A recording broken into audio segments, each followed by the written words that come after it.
Hello friends, my name is Pawan Singh. मैं आज आप लोगों के लिए यूपी बोर्ड 10th क्लास के मैथमेटिक्स का प्री बोर्ड क्वेश्चन पेपर का संपूर्ण सॉल्यूशन लेकर आया हूँ। ये मेरे पास पेपर है जिसका पेपर कोड है 928 और इसका संकेतांक है 822 BAG। इसी क्वेश्चन पेपर को आज हम सॉल्व करवाएंगे। यदि आप संपूर्ण सॉल्यूशन देखना चाहते हैं तो आप अच्छी जगह आए हैं, हम आपको पूरा सॉल्यूशन करके दिखाएंगे। तो हमारा पहला क्वेश्चन है क्वेश्चन नंबर 1। यदि 42 तथा 15 का एलसीएम 210 है तो 42 तथा 15 का एचसीएफ निकालना है। एलसीएम का मीनिंग होता है लासापा और एचसीएफ का मीनिंग होता है मासापा। तो हम 42 तथा 15 का एचसीएफ फाइंड करेंगे। तो इस क्वेश्चन को हम इस तरीके से सॉल्व करेंगे।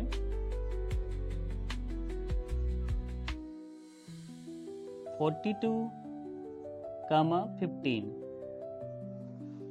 इस क्वेश्चन को हम दो तरीके से सॉल्व कर सकते हैं। पहला तरीका होगा हमारा, इसके फैक्टर कर सकते हैं। 42 के फैक्टर इस तरीके से करेंगे। ये 2 है तो 2 से डिवाइड हो जाएगा। 2 2 जा 4, 2 1 जा 2। 21 को डिवाइड करने के लिए इसको हम 3 से डिवाइड कर सकते हैं। 3 7 जा तो 7 1 जा 7। इसी तरीके से हम 15 के फैक्टर करेंगे। तो 15 के इस तरीके से फैक्टर हो जाएंगे। 3 5 जा 15, 5 1 जा 5। तो इस मेथड से जब हम एचसीएफ फाइंड करते हैं तो हम उस फैक्टर को चूज करते हैं जो दोनों में मिलता है। जैसे कि हम देखेंगे इन दोनों में 3 मिलता है तो इसका एचसीएफ जो होगा वो 3 हो जाएगा। तो इस क्वेश्चन का आंसर 3 हो जाएगा। ये प्रथम फर्स्ट मेथड था। हम इसको अब सेकेंड मेथड से लगा के दिखाएंगे। इसको हम डिवाइड मेथड से भी लगा सकते हैं। तो डिवाइड मेथड से कैसे लगाएंगे? मेथड पहले हम क्या करेंगे, 15 से 42 को डिवाइड करेंगे। तो 15 का टेबल पढ़ेंगे, 42 से ज़्यादा ना हो जाए। 15 1 जा 15, 15 2 जा 30, 15 3 जा 45। तो 45 तो ज़्यादा हो जाएगा, तो इसलिए हम करेंगे 15 2 जा 30। तो इसको हम जब सब्ट्रैक्ट करेंगे तो यहाँ पर हम देखेंगे 2 में से 0 जाएगा तो हमारा 2 बचेगा, और यहाँ पर हमारा 4 में से 3 जाएगा तो 1 बचेगा। इस तरीके से हम क्या करेंगे, अब 15 को डिवाइड करेंगे 12 से। तो 12 से डिवाइड जब 12 का टेबल पढ़ेंगे तो हमारा 15 से ज़्यादा नहीं होना चाहिए। तो 12 1 जा 12। तो जब हम 15 में से 12 सब्ट्रैक्ट करेंगे तो हमारा आएगा 3।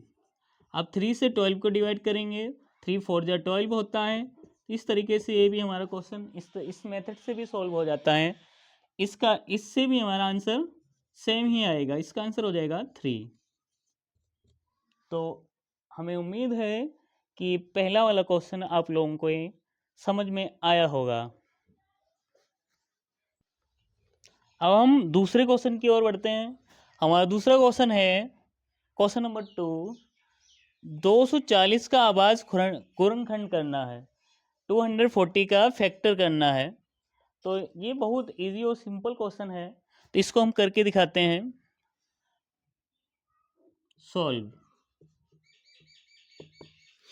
240, इसको हम 2 से डिवाइड कर सकते हैं बिकॉज इसके लास्ट में 0 दिया गया है। 2 से जब इसको हम डिवाइड करेंगे तो 2 1 जा 2, 2 2 जा 4 और 0 का 0 रहेगा। फिर हम 2 से डिवाइड कर सकते हैं। 2 6 जा 12, 2 3 जा 60, 2 3 जा 6, 2 1 जा 2, 1 इधर जाएगा तो ये 10 हो जाएगा। 2 5 जा 10। अब इसको हम 3 से डिवाइड कर सकते हैं। 3 5 जा 15, 5 वन जा 5।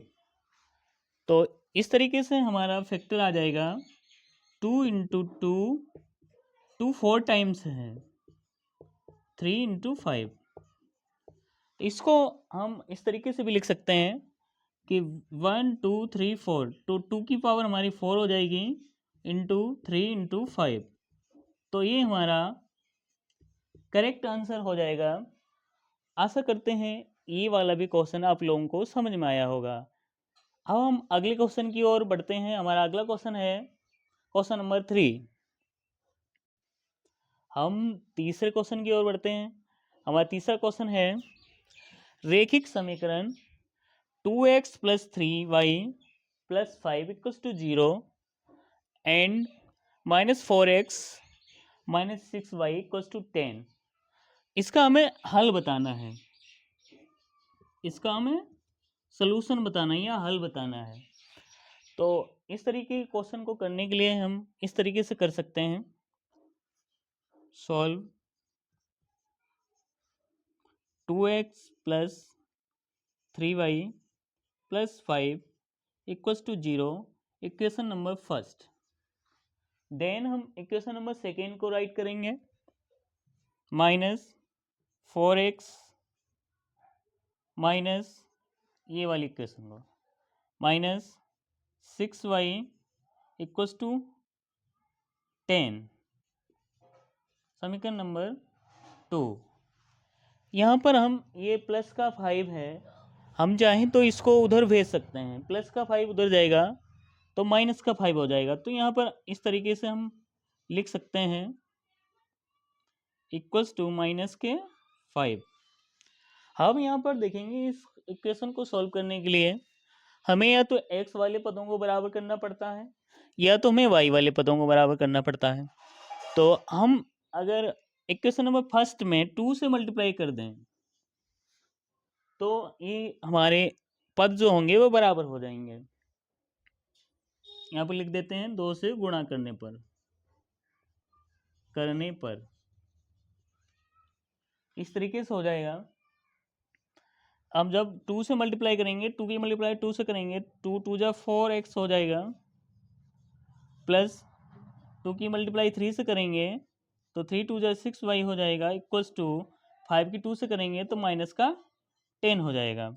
इक्वेशन नंबर हमारी 3 हो जाएगी और माइनस का 4x प्लस माइनस का 6y equals to 10। Equation number हमारी 2 है।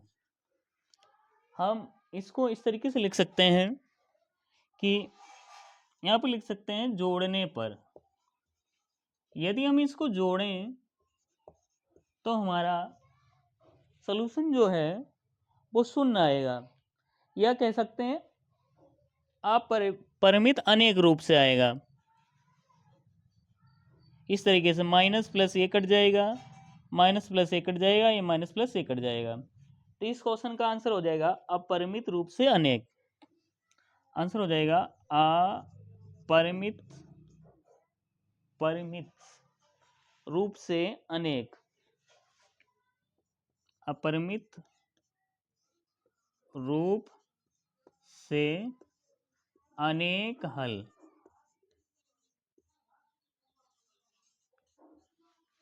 आशा करते हैं ये भी क्वेश्चन आप लोगों को समझ में आया होगा।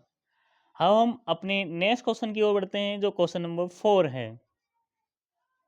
अब हम क्वेश्चन नंबर 4 की ओर बढ़ते हैं। हमारा क्वेश्चन नंबर 4 जो है इस तरीके से है 6x² माइनस 7x प्लस 5 के शून्यकों का गुणनफल बताइए। क्वेश्चन नंबर 4 है 6x² माइनस 7x प्लस 5 के शून्यकों का गुणनफल बताना है।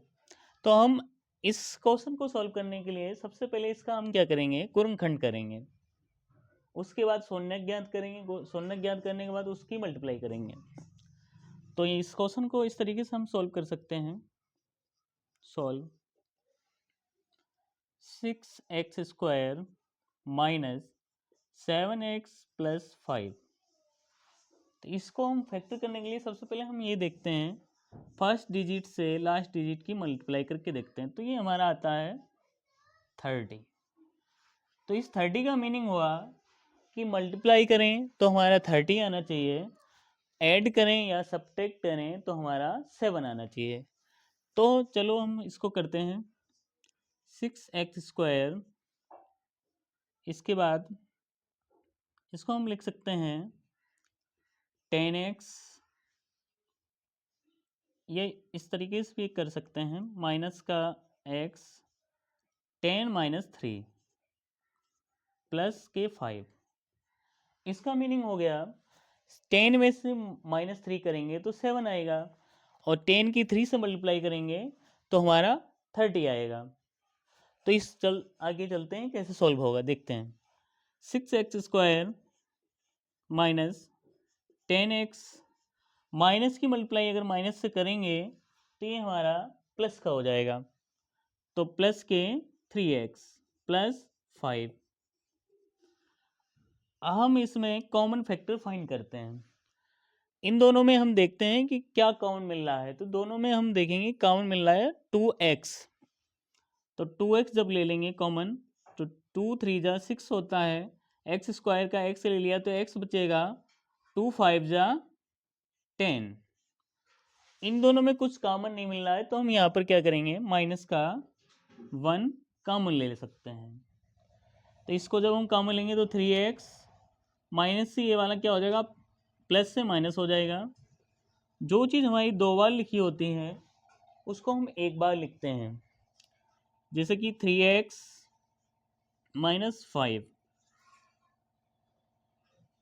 इसको हम इस तरीके से भी लिख सकते हैं, 3x - 5 = 0। इसको हम इस तरीके से लिख सकते हैं, 2x - 1 = 0। आशा करते हैं इतना आप लोगों को समझ में आया होगा। तो जब हम 3x, ये माइनस वाला उधर जाएगा तो हमारा प्लस का 5 हो जाएगा, x बराबर, ये 3 और x जो है वो मल्टीप्लाई में है, और मल्टीप्लाई का जब उधर जाता है तो डिवाइड में चला जाता है। तो x बराबर हो जाएगा 5/3। इसके बाद इसको जब हम सॉल्व करेंगे, 2x = माइनस का जो उधर जाएगा तो प्लस का हो जाएगा, x = कितना हो जाएगा, 1/2, क्योंकि ये 2 जो है ये मल्टीप्लाई में है, उधर जाएगा वो डिवाइड में हो जाएगा। इसके बाद इसमें ये बोला गया है कि इसका गुणनफल भी बताना है। तो ये जो है हमारे वो शून्यक हैं, अब इसकी मल्टीप्लाई भी करनी है, तो यहाँ पर लिख देते हैं गुणनफल। तो इसका जो हम मल्टीप्लाई करेंगे